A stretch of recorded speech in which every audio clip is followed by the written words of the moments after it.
дін жанашыры болған,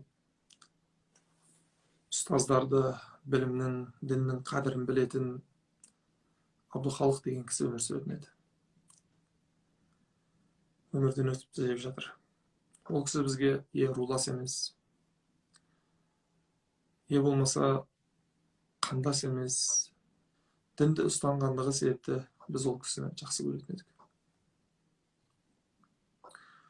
Бір күні, осыдан бір 5 жыл алдын болса керек, әкем марқұм үйде бір жағдай болып қалды. Абдухалық қажы деген кісі, Алла рахметін алсын. Ол кісі жаңағы стройканы, нені өте жақсы түсінетін еді.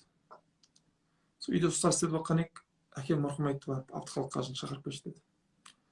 Біздің үй мен ол кісінің үйінің арасы бір шақырымдай жерде. Машинаға мініп барып, есігін тақылдаттым да, есік тақылдатып жаңағы бала шықты.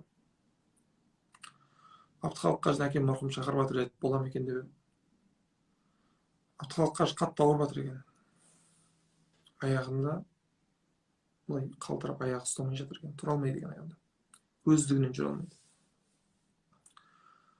Сонымен ол кісінің жағдайын көрдім де, болды, қойыңыз, әкеме айтамын. Әкем сіздің жақсы түсінеді. Қойыңыз, қала беріңіз дедім. Сөйткені жоқ деді. Абдусаттар ұстаз шақырған кезде мен міндетті түрде баруым керек деді. Жаным кеудемде болады екен.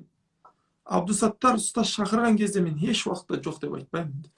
Ұстаздарымыз шақырған кезде ләббәй деп бармайтын болсақ, біз қандай шәкірт боламыз деп еңіреп жылап жүрді. Оны көріп ұялып кеттім де, інісі екеуміз жаңағы екі шетінен қолтықтап алып, машинаға отырғызып, үйді алып келдік. Сөйтіп, әкем марқұмның алдына алып барып, әкем марқұм ана кісіні көрді де, «Ей, неге әкелдің? Бұндай жағдай болып кеткен екен, бұндай мазасы болмай жатқан екен. Неге бұл кісіні алып келдің?» деп мен ұрысты. Мен айттым, әкешім, сіздің шақырып аққаныңызды естіп, аяғымда зорға тұрған болса да, жаным кеудемде болады екен, ұстаз шақырған кезде мен бармай қалмаймын деп, өзі келуге бізді мәжбүрледі. Осылай келіп отыр дедім.